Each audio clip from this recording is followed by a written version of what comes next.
The National Weather Service in Sterling, Virginia has issued a tornado warning for the District of Columbia, western Prince George's County, and central Maryland until 5:15 p.m. At 4:42 p.m., National Weather Service Doppler radar indicated a severe thunderstorm capable of producing a tornado near Fort Washington, moving northeast at 20 miles per hour.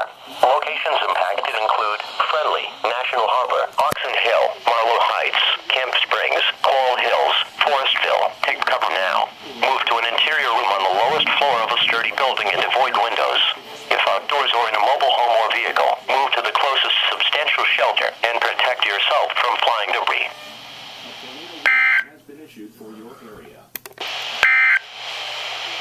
The National Weather They haven't experienced